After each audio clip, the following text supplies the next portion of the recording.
좌우를 향해서 매일 그리스도.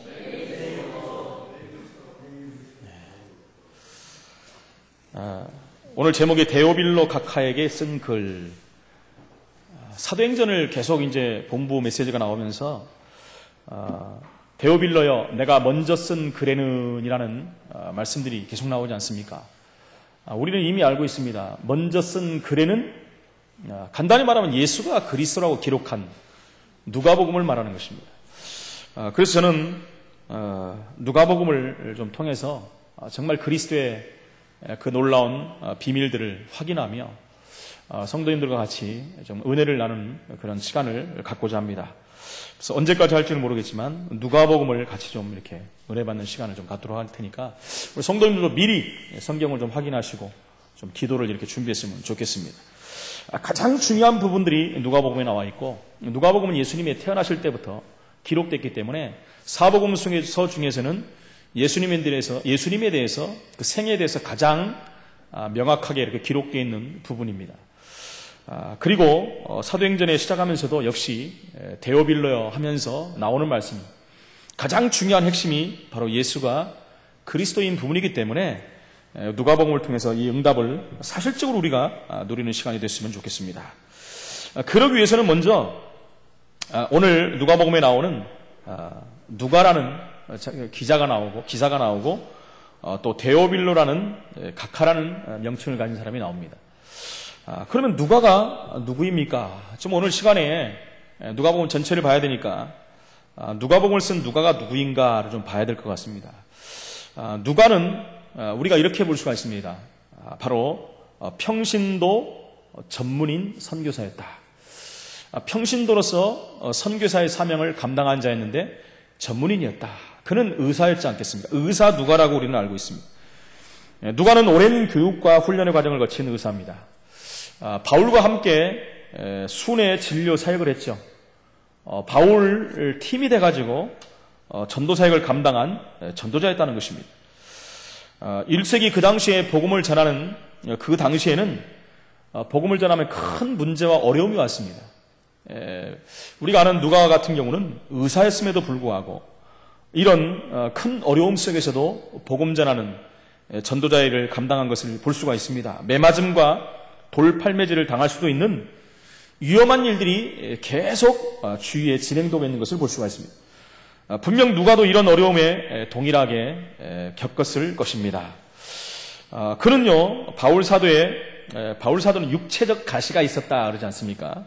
고린도서 12장 7절에 보니까 그것 때문에 바울은 하나님 앞에 매달려서 기도하고 치유받기 위해서 많은 기도를 할애한 것을 볼 수가 있습니다.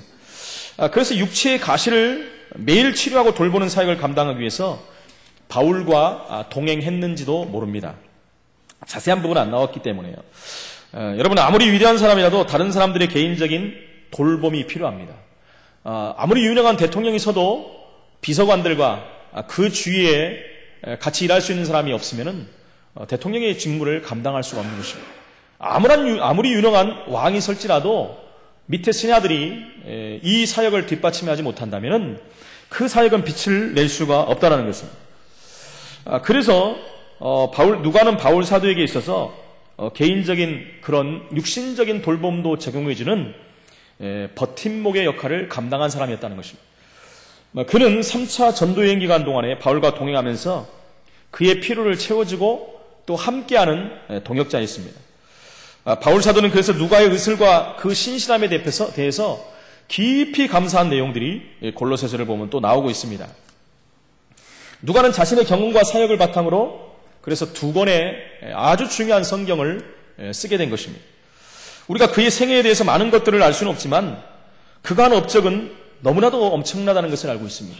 가장 중요한 성경인 누가복음과 사도행전을 통해서 후대들에게 강한 신앙의 인상을 남겨준 것입니다. 하나님께서는 누가를 초대교회 역사를 기록하는 역사가로 특별히 하나님이 뽑아서 사용한 것을 볼 수가 있습니다. 누가는 자신의 경험과 사역을 통해서 그리스도의 생애와 또 초대교회의 확산과 또 안디옥 교회가 세워지는 모습, 세계 선교를 이루어가는 그 부분들에 대해서 수많은 자료들을 제공해 주는 모습들도 볼 수가 있습니다. 뿐만 아니라 사도행전에 나오는 모든 로마 법정은 그리스도인들을 무죄라고 이렇게 선언을 합니다. 그렇지 않습니까? 바울에게도. 그런 부분들을 보면서 그리스도인들에게 법적으로 유효한 정보가 제공된 것입니다. 그래서 나중에 그 후대에 기독교를 우리가 용인할 것인가 안 할 것인가에 대한 그런 법적인 논쟁들이 일어났을 때 거기에 대해서 신학자들이 이 누가의 글을 보면서 성경을 보면서 많은 도움을 얻었다고 합니다. 그 시대 로마에서도 분명히 그 로마는 최고의 법정 아닙니까? 거기에서도 죄 없음이 인정된 것이 아니냐 하면서 그 터툴리안이라나 저스틴 같은 신학자들이 기독교를 변증하는데 큰 응답을 받았다는 것을 또 볼 수가 있는 것입니다. 뿐만 아니라 오늘날 우리는 모두 누가의 그 기록된 누가복음을 통해서 그리스도의 놀라운 비밀들을 알아가고 있고요. 또 사도행전을 통해서 실제적인 성경적인 전도운동의 비밀들을 우리가 성경에서 본 것을 또 현장에서 우리는 확인하고 그 응답을 누리고 있는 것입니다. 누가는 이 땅에서 영광을 구하기보다 사실은요, 자신의 역할을 신실하게 감당하는 일에 집중했습니다.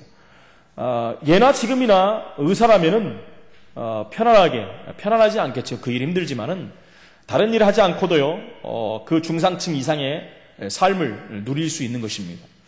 그런데 그 길을 마다하고 그는 가장 중요한 성경을 쓰는 일을 감당했고요. 수많은 위협을 무릅쓰고 복음을 전하고 바울의 동역자의 사명을 감당한 것을 볼 수 있는 것입니다. 이 땅에서 많은 주목을 받지 않았지만 후대에 와서 지금 시대에 보니까 누가만큼 큰 중요한 역할을 감당한 사람이 없다라고 또 우리는 주목할 수가 있는 것입니다. 누가는 자신에게 주어진 사명과 또 역사가 또 전문인 선교사 또 바울의 동역자의 역할을 아주 훌륭하게 감당해낸 것을 볼 수가 있는 것입니다. 이 정도만 보고요. 그렇다면 오늘 성경에 나오는 데오빌로는 또 누구입니까? 우리 계속 듣지 않겠습니까? 데오빌로가 누구냐? 근데 그를 각하라고까지 부르지 않습니까? 헬라어에 보니까 세오스와 필로스가 합성된 것으로 하나님을 사랑하는 사람 이렇게 해석을 할 수 있고요. 또 다른 해석으로는요, 하나님의 친구라고 해석도 할 수가 있습니다. 그래서 이 내용을 보면서 많은 사람들은 데오빌로는 어떤 개인이라고보다는 하나님을 사랑하는 그리스도인 전체를 상징하는 말이다 라고 주장하는 사람들이 있어요. 그러니까 이것은 데오빌로에게 쓴 것이 아니라 모든 신앙인들이 쓴 것이다 라고 말하는 사람들이 데오빌로라는 이름에서 그렇게 주장하는 사람도 있습니다만은 그럴듯하지만 사실은 그것은 아닙니다. 누가복음에서 데오빌로에게 각하라는 호칭을 쓴 걸 보면 그것은 개인에게 구체적으로 줬다는 것을 우리는 다시 한번 확인할 수가 있습니다.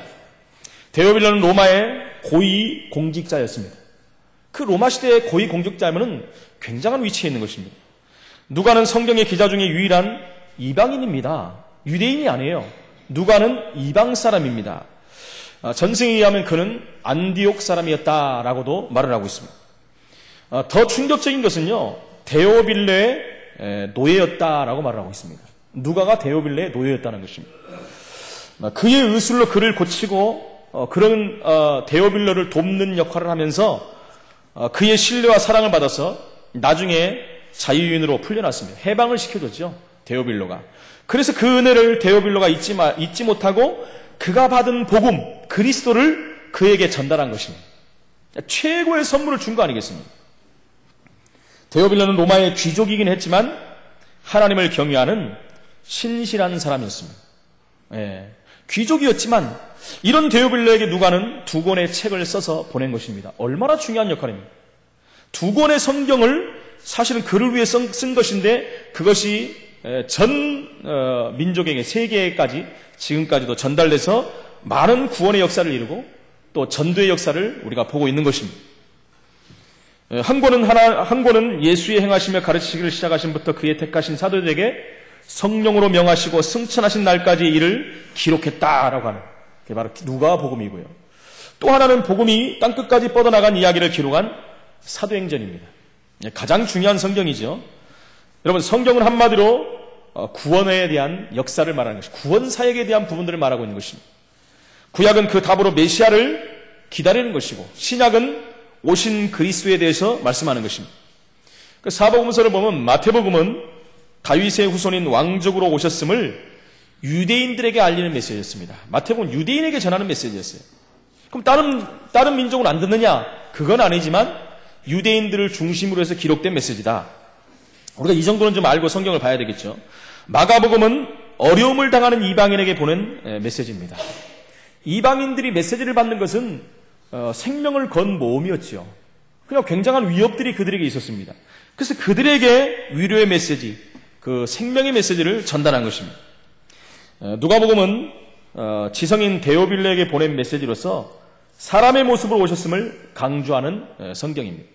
그리고 마지막으로 요한복음은 그 예수님은 바로 하나님이시라는 것이죠. 그것을 증명하는 것이 요한복음입니다. 여러분, 지금도 많은 지성인들이 어려움을 당하고 고통을 당하면서 그 부분을 또 남들에게 말하지를 못합니다. 그들에게 자존심이라는 것이 굉장히 세요. 그들의 영적 문제, 정신 문제 온 것들, 집안에 문제 있는 것들을 남들에게 말하지 않습니다. 그래서 참고 참다가 결국은 생명을 끊기도 하고 그렇습니다. 바로 복음하는 누가 같은 사람이 없기 때문에 옛날이나 지금이나 많은 지성인들이 복음을 듣지 못하고 그냥 죽어가는 사람들이 너무나 많다는 것입니다. 데오빌로를 평상시에 잘 알면서 그에게 복음 전해줄 누가가 있었던 것처럼 우리 주변에 있는 모든 지성인들에게 복음 전하는 전도자들이 필요한 것입니다. 누가 같은 인물들이 필요한 것입니다.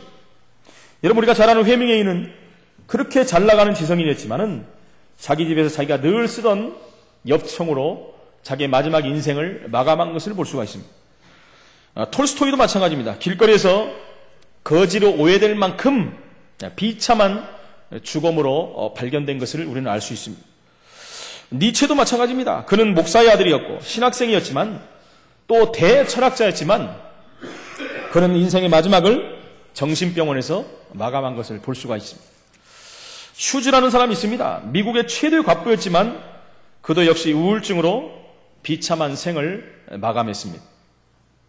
여러분, 세기의 연예인 영화배우라고 했던 마릴린 먼로도 수면제 과다 복용으로 말미암아 변사체로 발견됐습니다. 시대적인 세계적인 몇 세기 한번 나올까 말까 한다는 가수인 엘비스 프레슬리도 역시 38세의 나이로 단명했습니다. 여러분, 일찍 죽으면 비참한 거냐? 그건 아니지만 복음 없는 상태에서 일찍 죽었기 때문에 그건 비참한 것입니다. 우리가 잘 아는 마이클 잭슨도 마찬가지입니다. 마취제인 프로포폴 과다 복용으로 51세의 나이에 사망하게 된 것입니다. 제가 그 전에 주일학교 사역을 하면서 그런 얘기를 한 적이 있습니다. 아이들과 교사들과 그렇게 얘기를 하면서 마이클 잭슨이 그때는 어떻게 해서 제가 그런 얘기가 나오는지 몰라요. 제가 예언자감은 아니지만은 결국은 50 정도 되면은 복음 받지 않으면 결국은 이 땅을 떠날 것이다 했는데요. 51살에 딱 간 거예요. 제가 그걸 기억을 못했는데 나중에 제가 쓴 설교 자료집을 옛날에 보니까 그 기록에 나와 있는 거예요. 제가 얘기해놓고도 얼마나 깜짝 놀랐는지 모릅니다. 여러분, 제게 예언의 은사가 있다 그런 걸 말하는 게 아닙니다. 한 번 맞췄다는 거죠. 한 번도 안 우시시네. 여러분, 휘트니 휴스턴이라는 최고의 또 여가수가 있었는데 우리가 잘 알듯이 작년에 48세의 나이로 마약 중독으로 또 역시 결국 호텔에서 사망하는 그런 일들을 발견합니다. 우리가 몇 명만 지금 말씀했지만은 이런 사람들이 너무나 많다는 거예요. 한국에도 많습니다. 지금 이 시간에도 이런 사람들이 계속해서 나타나고 있다는 것입니다. 이분들에게 정말 그 주위에 복음 전하는 사람이 있었다면은, 그렇죠. 그러나 아무나 이 사람들에게는 갈 수가 없겠죠. 그렇죠. 이 사람들과 만날 수 있는 그 위치에 있는 사람들이 있어야 된다는, 그 사람들이 복음을 받아야 된다는. 그래서 여러분, 저와 여러분들은 우리 주위의 직장과 학교와 우리 주위 모든 곳에서의 만남이 그냥 만남이 아니라는 거예요. 하나님의 분명한 계획된 만남이 있다는 거예요. 하나님이 우리에게 어떤 사람을 만나가실지를 모릅니다. 그들이 또 어떤 이런 성공자들, 지성인들, 또 엘리트들을 만날 수 있을지 모릅니다. 그래서 우리는 때를 얻든지 못 얻든지 그 누구에게나 복음을 전해야 돼요. 지성인에게 나는 아니다. 나는 그 사람보다 좀 배움도 약하고 뭐도 약하고 약한 것 같은데 천만의 말씀입니다. 복음 가진 사람이 최상위 계층인 줄로 믿습니다. 이 축복에 우리가 동참해야 될 줄로 믿습니다. 그래서 우리는 첫 번째로요, 지성인들에게 복음이 전해져야 될 이유를 다시 한번 확인해야 돼요. 일단은 그 사람들은 성공했다라고 말할 수 있는 사람, 이 땅에서 어느 정도 그들의 이름도 명성도 좀 알려져 있고요, 어느 정도 부도 척척했고요, 그들은 어디 가서든지 명함을 이렇게 자유롭게 자랑스럽게 내놓을 수 있는 위치에 있는 사람들입니다.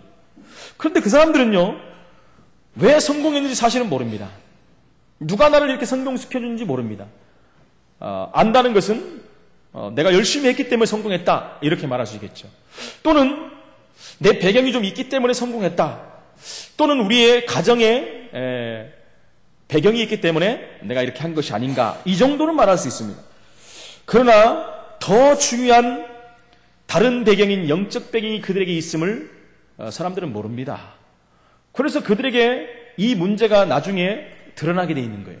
그렇지, 어떤 사건을 통해서 드러나는데 사람들은요, 그 사건을 통해서 이 사람에게 문제가 왔다고 생각하지만 이미 그 옛날부터 있었던 영적 문제의 배경이 그 사건을 타고 확산되고 지금 나타나버린 것입니다. 그걸 아는 사람들이 하나도 없다라니까요. 영적 문제는 날로 심각해집니다. 어떤 분야든 그래서 성공한 사람 뒤에는요, 분명한 것은 영적 문제가 발생한다는 거예요. 영적 문제가 발생한다는 건요, 실패를 앞두고 있다는 것과 똑같습니다. 그게 발생되는데 그들에게 복음이 전달되지 않는다면 결국은 인생이 무너지는 날이 올 수밖에 없다는 것입니다. 우리가 미래에 반드시 우리 교회가 해야 될 사역입니다. 지금부터 우리가 준비하고 우리가 이를 놓고 기도해야 될 줄로 믿습니다. 이들이 복음을 받을 기회들이 별로 없습니다. 그들에게 사람들이 많이 갈 수가 없어요. 복음 가진 사람들이. 사단의 전략 중에 전략이라고 저는 보고 있습니다. 그래서 복음 가진 자들이 그들의 가까이 없는 것이 사단의 전략이라는 것입니다.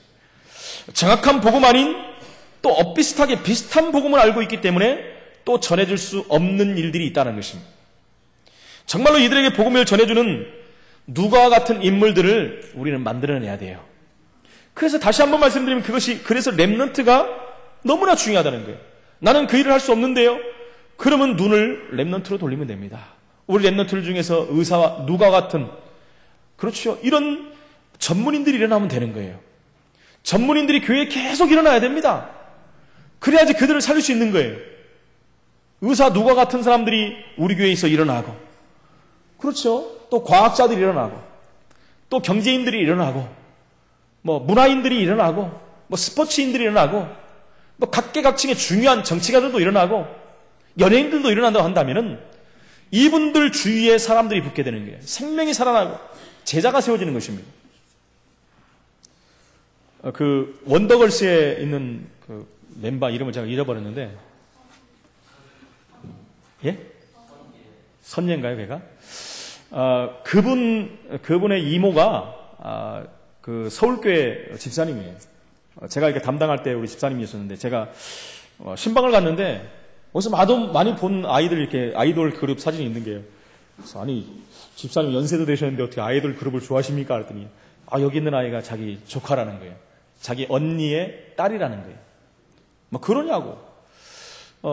그냥 복음을 전했습니까? 제가 물어봤죠. 복음을 전했지요. 이 아이들이요, 그냥 복음이 아닙니다. 분명히 복음을 우리가 갖고 있다면 사실은 모든 것이 연결되게 돼 있어요. 옛날에 MBC의 손정은 아나운서도 역시 우리 멤버입니다.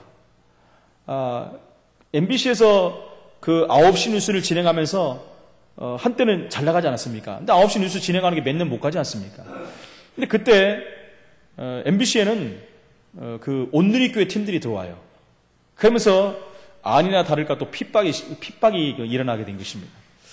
그래서 결국은 이제 서울교회를 못 나오게 되고 주위에 있는 교회를 나가게 됐다고 합니다. 그러나 다락방 운동은 계속 하고 있어요. 네, 겉으로는 양보한 것 같지만 다락방 모임이 일어나면서 그 주위에 간호사들이 아나운서들이 모여들고 또 거기에 관계된 연예인들도 이렇게 모여들고 다락방들이 계속되고 있다는 것입니다. KBS도 마찬가지입니다. KBS도 복음받은 사람들이 굉장히 많아요. 제가 그 전에 KBS에서 그 다락방 운동을 몇 년 동안 한 적이 있거든요. 거기 장로님하고. 그때 이제 장로님한테 들은 얘기인데 그 후로 지금 확산이 돼가지고 굉장히 많은 연예인들이 거기에 동참하고 있고 우리가 잘 아는 11시 뉴스인가 10시 뉴스의 아나운서도 서울교회 집사님이십니다. 그뿐만 아니라 이름을 대면 알 정도로 많은 사람들이 이 복음을 받고 그 안에서 기도하면서 전도운동을 하고 있다는 거예요. 여러분, 한 명이 복음을 받은 것 같은데 그 사람을 통해서 한 명 한 명 이렇게 전달되는 거예요. 그래서 나중에는 확산되고 결국은 완전히 복음화 운동이 일어날 수밖에 없다는 것입니다. 그래서 우리가 받은 복음이 그냥이 아니라 결국은 이 복음은 확장되고 확산되게 돼 있다는 거예요. 그래서 그날을 바라보면서 우리가 이 부분을 놓고 우리 후대를 놓고 기도하면서 준비해야 될 줄로 믿습니다. 교회만 다니고 많은 종교인들이 아니라 정말로 복음을 아는 구원받은 하나님의 자녀, 이런 사람들이 세워져야지 이런 사람들이 나가서 또 다른 사람들을 살릴 수 있는 증인으로 설 수가 있다는 것입니다. 여러분, 현장에 있는 지성인이 현장에 있는 지성인에게 답을 줘야 돼요. 가장 중요한 것입니다. 같은 동종의 일을 하고 있는 사람이 그 사람에게 말할 때 이 복음이 가장 쉽게 전달될 수가 있다는 거예요. 그래서 이 부분을 놓고 우리가 기도해야 되는 부분이 그거라는 거예요. 박주영 선수가 복음을 받으니까 그 안에 있는 같은 팀들의 멤버들이 복음을 받는 거예요. 그래서 올림픽 대표팀이 그때 4강에 들을 때 멤버 4명이 우리 멤버들이었잖아요. 윤석영이라는 그 멤버도 지금 어디입니까? 이름이 잘 생각이 안 나요, 요즘엔. QPR인가요? 네, 거기 팀에 지금 있지 않습니까? 그리고 박주호라는 랩런트, 그 독도 세레머니 했던 그 랩런트도 마찬가지고요. 이근호라는 랩런트도 마찬가지고요. 다 멤버들입니다. 복음받은 랩런트들이에요. 다 하나의 주축들을 이루고 지금도 하나님의 복음을 전하는 사실은요, 선교사들입니다. 이런 중요한 역할을 하는 지금 랩런트들이 계속 올라오고 있다는 것입니다. 이 복음을 모르는 지성인들은 사실 불쌍합니다. 실제로 그들의 삶은요, 피폐한 것입니다. 겉으로는 뭔가 잘 나가는 것 같지만은요, 결국은 무너질 수밖에 없다는 거예요. 잘 나가는 유럽, 미국, 일본 이런 민족들 한번 보십시오. 복음의 능력이 점점 희미해지고 있고요. 복음이 사실적으로 지금 끊어져 가고 있는 시대를 살고 있다는 것입니다. 그래서 우리는 역으로 그들에게 복음 전하는 시간표 속에 지금 들어가고 있다는 것입니다. 그들은요, 잘 살고 있는 것 같습니다. 문화 혜택을 누리고 있고 경제적인 부를 축적하고 있는 것 같지만 사실 그들의 영적인 피폐는 더 심해지고 있다는 것입니다. 심각한 문제에 봉착해 있지 않더라도 그들은 정신적으로 이미 고통 속에 들어가고 있고 영적 문제가 그들의 바탕이 되고 있다는 것입니다. 그래서 두 번째로 우리는요, 그들에게 무엇을 전달해야 됩니까? 그들에게 우리는 오로지 복음, 정확한 복음이 전달돼야 되는 것입니다. 여러분, 우리가 잘 아는 시드기야 왕을 보십시오. 이스라엘의 유대의 가장 귀한 축복을 누려야 되는 왕이 이 복음을 누리지 못하는, 복음을 모르는 왕으로 전락돼 버렸고 결국은 유대라는 나라가 포로로 끌려가는 마지막 비참한 왕이 돼버린 것입니다. 우리가 잘 알다시피 그 눈이 뽑히고, 성경이 그렇게 나와서 이 성경은 안 나왔지만 옛날 성경에 그렇게 나온 적이 있어요. 눈이 뽑히고 쇠고랑에 묶여서 비참하게 끌려가서 최후를 맞이하는 복음 없는 결과입니다. 왕하 5장 1절로 10절에 보니까 나만 장군이 나옵니다. 이 장군은요, 아람 군대 그 시대의 최고가는 나라였죠. 강대국 아람 나라의 최고의 장관이었어요. 군대 장관이었습니다.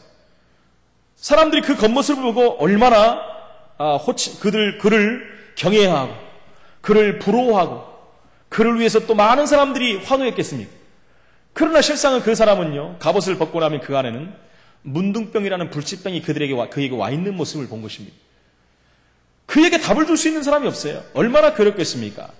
그런데요, 이스라엘과 전쟁에서 계집아이를 하나 이렇게 포로로 잡아온 것입니다. 그래서 그 나만 장군의 부인의 몸종으로 삼은 거예요. 그러니까 집안의 내력을 다 알지 않겠습니까? 그렇게 잘 나가는 장군이었는데 그가 그 실상을 보니까 문둥병에 걸려서 고통당하는 모습을 본 것입니다. 그래서 그 아이는 뭐라고 합니까? 이스라엘에 가면은 엘리사라는 선지자가 있는데 그 사람은 하나님께 기도하면 치유할 수가 있습니다. 그때 이 계집종의 말을 듣는 나아만은 결국은 그 인생의 문제를 치유받고 돌아오는 것을 볼 수 있습니다. 여러분, 그가 비단 인생의 문제만 치유받았겠습니까? 저는 그가 복음을 받았다고 생각합니다. 복음을 받은 것입니다. 얼마나 중요한 역할을 한 것입니까? 여러분, 로마 황제 10명을 알지 않습니까? 복음을 극도로 핍박하고 300년 동안 수많은 기독교인들을 죽였던 로마의 10명의 황제는요, 비참한 최후를 다 맞이했습니다. 한 명도 빠짐없이 300년 동안 10명의 로마 네로 황제를 비롯해서 9명의 황제가 비참한 최후를 맞이한 것입니다. 복음을 받은 것이 아니라 복음을 핍박했던 사람들의 최후입니다. 여러분, 니고데모를 알지 않습니까? 종교인 니고데모, 잘나가는 니고데모, 얼마나 갈급하면 저녁에 사람들을 피해서 예수님께 왔겠습니까? 이런 사람들 지금도 너무나 많이 깔려있다는 것입니다. 여러분, 그들에게 복음을 전하는데 무슨 복음을 전해야 되겠습니까? 정확한 복음을 전해야 돼. 사도행전 1장 1절로 8절 말씀이 전달돼야 돼. 오직 예수가 그리스도됨이 증거돼야 돼. 오직 하나님 나라의 비밀이 증거돼야 돼. 오직 성령의 충만한 그 응답의 비밀이 전달돼야 되는 것입니다. 사도행전 8장 26절 40절에 보니까 빌립과 네시의 만남을 통해서, 여러분, 빌립이 일생에 단 한 번의 최고의 중요한 만남을 했는데 거기서 다른 말하면 어떻게 되겠습니까? 그 만남을 통해서 빌립은 다른 말한 게 아닙니다. 오직 예수가 그리스도인 사실, 이사야서를 풀어준 거예요. 얼마나 중요한 만남이겠습니까? 사도행전 9장 1절로 15절에 보니까 바울에게 예수님, 복음 대신 예수님이 직접 나타난 거예요. 그리고 아나니에게 붙여서 아나니가 팀상을 통해서 그를 그리스도인의 제자로 만들어버린 것입니다. 다른 게 필요한 게 아닙니다, 여러분. 지성인들의 다른 게 필요한 게 아니라 복음이 필요한 것입니다. 사도행전 10장 1절 6절에 보니까 이방인 고넬료를 보십시오. 지성인 중에 지성인 아닙니까? 이 지성인에게 복음이 전달된 거예요. 복음이 전달되니까 고넬료뿐만 아니라 그 가정까지도 복음을 받는 하나님의 증거를 볼 수가 있는 것입니다. 여러분, 정확한 복음이 전달돼야지 희미한 복음이 전달돼 버리면요, 그들은 오래가지 못해 또 무너질 수밖에 없는 것입니다. 그리고 그들이 복음이 체질화되도록 우리는 그들을 위해서 기도하면서 그들을 위해서 돕는 역할을 감당해야 된다는 것입니다. 그들은 살아온 만큼 영적 문제를 갖고 있습니다. 그렇죠? 그래서 가장 정상적으로, 복음적으로, 성경적으로 그들을 치유하는 일을 해야 돼요. 비정상적으로 하는 만큼 그들은 어려울 수밖에 없다는 것입니다. 숨은 문제가 해결되는 것이 복음입니다. 복음이 체질화되면 숨은 문제들이 빠져나오기 시작하는 거죠. 복음이 체질화되면요, 가문 문제가 해결되기 시작합니다. 정말로 복음이 우리 교회에 체질이 돼버리면 교회의 부흥은 시작되는 것입니다. 우리 사업도 축복을 받을 수밖에 없는 것입니다. 이 복음이 체질화된다는 것은 각인화되는 것입니다. 우리의 삶이 바뀐다는 것입니다. 우리 삶의 주도권이 하나님께로 넘어갔다는 것입니다. 그 다음에요, 복음이 완전히 복음의 축복을 누릴 수 있는 사람으로 만들어주는 역할을 감당해야 돼요. 오늘 사도행전 누가복음 1장 3절로 4절에 보니까 중요한 말이 나오지 않습니까? 3절에 보니까요, 그 모든 일을 근원부터 자세히 미루어 살핀 나도 데오빌로 각하에게 차례대로 써보낸 것이 좋은 줄 알았노니, 4절이 중요한 말입니다. 이는 각하가 알고 있는 바를, 뭘 알고 있습니까? 예수님이 그리스도라고 알고 있는 거예요. 그런데 뭐라 합니까? 더 확실하게 하려 함이로다. 할렐루야. 이 부분이 가장 중요한 오늘 메시지입니다. 우리가 말씀 운동하고 있는 사람 혹시 있습니까? 특별히 우리 고사들도 있지 않습니까? 우리가 만나는 모든 사람들에게 이 복음이 완전히 뿌리내리고 체질화되고 누릴 수 있을 만큼 응답받을 수 있도록 우리가 도와주는 역할을 감당해야 된다는 것입니다. 지성인들이 힘듭니다, 여러분. 제가 금요철에도 말씀드렸지만 제가 고등학교 교사를 지금 만나고 있습니다. 가장 좋은 학교를 나온 분이에요. 그 남편은요, 주택공사를 다닙니다. 가장 좋은 회사를 다니고 있지 않습니까? 선망의 대상. 그런데 그분들에게 영적 문제, 정신 문제 다 와버렸어요. 다 와버리는데 방법이 없는 거예요. 그들 가정의 자녀들까지 전부 자살하고 싶었다라고 합니다. 자살까지 시도했다고 합니다. 굉장히 큰 문제가 와버렸어요. 심지어 이 여자 집사님은 예수를 믿는데도 우울증이 와버렸어요. 심각한 상태가 와버렸습니다. 무슨 말입니까? 복음이 뿌리를 못 내린 거예요. 그러니까요, 영적 문제가 그를 지배해버린 거예요. 그러니까요, 사건과 문제 앞에 이길 수 있는 힘이 없는 거예요. 영적인 힘이 없으니까 육신적으로 고통을 당하고 영적으로 어려워지고 피폐한 것입니다. 이분이 복음을 받고 있습니다. 근데요, 금방 바뀌는 게 아니에요. 세밀히 하나씩 바뀌어가요.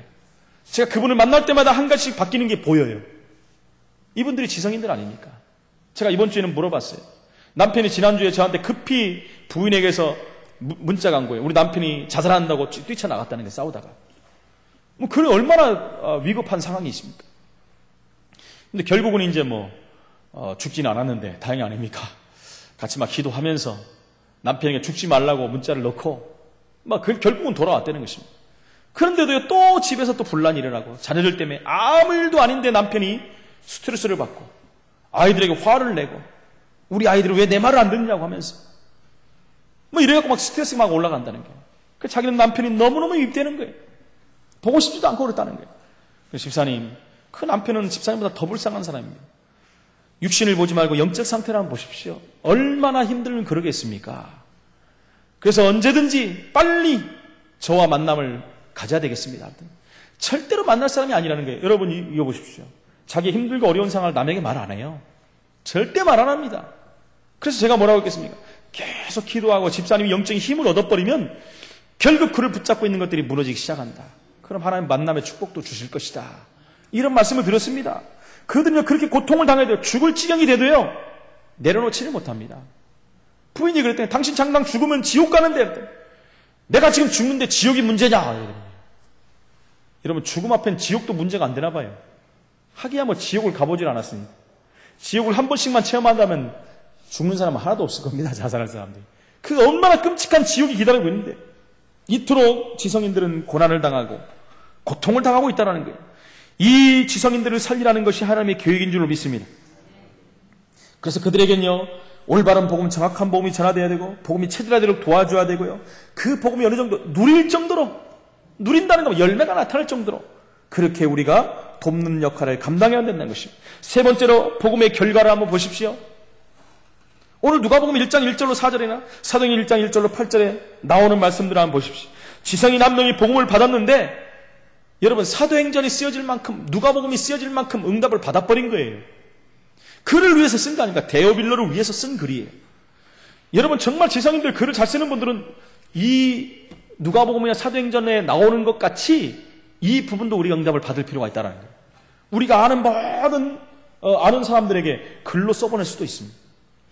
내가 누렸던 그리스도, 그죠? 내가 만난 그리스도, 우리의 주위 사람들이, 우리 교회가 하나님이 하셨던 일들, 글로 얼마든지 쓸 수가 있다는 것입니다. 그러면 이런 또 응답의 문들이 열릴 수가 있는 거죠. 그래서 우리는요, 복음을 위해서 유익하다면 이제는 무엇이든지 양보할 수 있는 사람이 돼야 돼요. 그렇죠. 복음 때문에 누가는 모든 것을 양보한 사람입니다. 자기의 기득권도 다 내려놓은 사람이에요. 복음을 위해서는 그 자기가 갖고 있는 가장 중요한 것과도 내려놓을 수 있는 사람입니다. 그래서 우리는 다시 한번 명심해야 됩니다. 여러분, 복음은 이렇게 엄청난 것인데, 복음을 받은 사람들이 이렇게 많이 기다리고 있는데, 복음이 없는 사람들이 이렇게 고통을 당하고 있는데, 우리에게 불평이 있습니까, 여러분? 불평이 나올 때는 여러분 감사로 바꾸시기 바랍니다. 내가 받은 구원이 얼마나 엄청난 건데, 복음 없는 사람들이 얼마나 지금 고통을 당하고 있는데, 여러분, 우리가 그런 고통을 당하고 있습니까? 복음 받은 것은 모든 것을 받은 것인데, 그래서 불평이 감사로 바뀌어야 되고, 혹시 우리에게 낙심거리가 옵니까? 하나님 주신 기회로 삼아야 됩니다, 여러분. 하나님 자녀는 절대 망하는 법이 없어요. 낙심거리가 오고 실패가 왔다면 그것은 하나님이 새로운 시작을 하는 기회입니다. 여러분, 방황할 수 있는 일들이 올 수도 있습니다. 그때는 누리시기 바랍니다. 누려버리십시오. 그냥 다 내려놔 버리십시오. 저는 그런 거 잘합니다. 막 복잡하고 큰 문제 오려면요, 하나님 몰라요. 가만히 있어버려요. 가만히 있으면 하나님이 다 하시더라고요. 제가 말씀드리잖아요. 어떤 문제는 가만히 있으면 다 지나가는 건데 건드려갖고 더 큰 문제를 만들어버린다니까. 여러분, 내가 도저히 할 수 없다, 내려놔 버리십시오. 기도도 안 된다, 가만히 있어 버리십시오. 주여, 난 모릅니다. 여러분, 그게 바로 수고하고 무거운 짐을 주님 앞에 내려놓는 거예요. 주인 되신 그리스도께서, 전능자이신 우리 아버지께서, 성령께서 역사하심으로 말미암아 그 문제는 더 큰 응답으로 연결되는 것입니다. 이제는요, 우리의 남은 생이 하나님의 계획 속에 들어가는 삶이 되어야 됩니다. 그래서 그냥 사는 게 아니에요. 그래서 날 괴수하는 지혜를 우리에게 달라고 기도하시면서 이제는 정말 하나님 앞에서 좋은 계획을 세우시기 바랍니다. 내가 어떻게 하면 하나님 앞에서 복음사에게 유익한 삶을 살 것인가, 복음을 위해서 내가 어떻게 하나님 앞에 영광을 돌릴 것인가, 이런 부분들에 대해서 우리가 이제 계획을 좀 세우실 시간표도 온 것 같습니다. 복음의 결과는 엄청난 것입니다. 누가는요, 평생 그렇죠. 데오빌로에서 이렇게 했고 바울을 위해서 헌신하는 사람이 됐어요. 전도자를 위해서 평생을 들여버렸어요. 그의 기능을 통해서 완전 복음이 전달되는데 가교의 역할을 감당했던 것을 볼 수가 있는 것입니다. 그 결과 엄청난 결과가 온 거예요. 아까 말씀드렸지만 누가복음과 사도행전은요, 지금까지도 모든 사람들에게 그리스도가 누구냐에 대한 답을 제시하고 있는 거예요. 이 그리스도를 어떻게 전달해야 되는지 전도의 놀라운 축복이 기록되어 있는 것입니다. 그럼 누가는요, 이 지구가 끝나는 그날까지 복음 가진 사람들에게 기억될 사람입니다. 그리고 본이 되는 사람이에요. 우리도 이렇게 해야 될 것이다. 얼마나 중요한 역할을 감당했겠습니까? 여러분, 오늘 결론적으로 말씀드립니다. 이제 첫 번째는요, 우리의 주의를 다시 한번 돌아봐야 됩니다. 우리가 살고 있는 지역은 하나님의 계획이 분명히 있다는 것입니다. 제가 금요철에도 말씀드렸죠. 내가 왜 이곳에 살고 있는가? 우리 가정을 하나님이 왜 이곳에 세웠는가? 내가 왜 이 시대에 살고 있는가? 내가 왜 이 한국이라는 나라에 살고 있는가? 내가 왜 성함교회 다니고 있는가? 거기에 대한 부분들을 다시 한번 발견해야 돼요. 그러면서 그 주의를 우리는 돌아봐야 돼요. 내게 있는 동역자들, 그렇죠. 우리 교회 같은 지체들 돌아봐야 돼요. 우리 형제 자매들 돌아봐야 돼요. 우리가 살고 있는 지역의 현장들을 돌아봐야 돼요. 우리가 있는 직장을 돌아봐야 돼요. 사업을 하고 있는 분들은 직원들을 돌아봐야 됩니다. 하나님이 그들을 왜 붙이셨겠습니까? 그들이 혹시 복음을 모르고 이 시간에 괴로움을 당하고 혹시 죽어가고 있지 않습니까? 언약으로 붙잡아야 될 줄로 믿습니다. 그리고 우리는 준비해야 돼요. 베드로전서 3장 15절에 보니까 너희 마음에 그리스도를 주로 삼아 거룩하게 하고 너희 속에 있는 소망에 관한 이유를 묻는 자에게는 대답할 것을 항상 준비하되 온유와 두려움으로 하라 그랬어요. 여러분, 복음으로 할 말을 준비하라고 합니다. 복음으로 우리 자신들이 먼저 뿌리를 내리고 확정하고 확신하고 각인화시켰습니다. 우리에게 복음에 관한 이유를 묻는 자들에게는 정확한 복음을 말해줘야 돼요. 제가 좀 약간, 요즘에는 안 그러지만 그전에는 약간 그런 게 있었어요. 전도하는 사람들 이렇게 전도 중하는 사람 옆에 가서 물어봅니다. 아, 수고하십니다. 전도가 잘 됩니까? 뭐 그냥 그렇지요. 혹시 불신자가 와가지고 예수 믿고 싶어요 그러면 어떻게 하실 겁니까? 그러면 우리 교회로 모시고 가죠? 이런 사람도 있고요. 우리 목사님 저희 계시니까 내가 모시고 가죠? 이렇게 말해요. 또 어떤 사람은 그렇습니다. 예수 믿으면 천국 갑니다. 당신 죄가 사해집니다. 여러분, 그런 용어들은 불신자는 하나도 모릅니다. 교회 갈 이유가 없어요. 예수 믿을 이유가 없습니다. 지옥 가봤냐? 방법이 없잖아요. 천국 가봤냐? 방법이 없잖아요. 내가 지금 죽게 생겼는데 여러분, 거기에 대해서 답을 줘야 되는 거예요. 그 사람이 말하고 있지만 지금 내면의 영적인 문제가 들어차 있는데 해결할 수 있는 답을 줘야 되는데 그 부분을 말하고 있지 못한다는 거예요. 그래서 혹시 우리가 직장에 있는데, 지역에 있는데, 가정에 있는데, 친척이 와서, 후대들이 와서, 지역의 이웃들이 와서 나 예수 믿고 싶은데 왜 믿어야 되냐? 말할 때 여러분들은 할 말이 준비되어야 됩니다. 정말 예수가 그리스도임을 정확히 내가 받은 그리스도, 내가 누린 그리스도, 내가 체험한 그리스도를 정확히 말해줘야 됩니다. 그것이 하나님이 저와 여러분을 향한 하나님의 계획인 줄로 믿습니다. 우리 교회가 정말 데오빌로 각하에게 쓴 글처럼 우리가 우리 주위에 있는 모든 사람에게 그리스도의 생명의 복음을 전달하는 이 사명을 증거하는 전도자의 삶을 사는 증인으로 서시기를 예수 이름으로 축원을 드립니다. 살아계신 하나님 은혜를 감사합니다. 하나님, 오늘부터 우리가 누가복음을 통해서 예수가 그리스도인 사실을 실제적으로 확인하고 누리고 체험하며 또 여기에 있는 그리스도를 전달하는 증인으로서는 귀한 시간들이 되어주시도록 성령으로 역사하여 주옵소서. 하나님, 복음 가진 한 사람 때문에 하나님은 모든 것을 살리시고 지역을 살리시며 렘넌트를 세우실 줄 믿습니다. 하나님, 복음 가진 우리 교회를 통해서, 복음 가진 우리 자신들을 통해서, 우리 가정을 통해서 많은 생명이 살아나고 제자가 세워지고 민족이 살고 세계가 사는 하나님의 응답을 보게 하여 주옵소서. 살아계신 예수 그리스도 이름으로 기도합나이다. 아멘.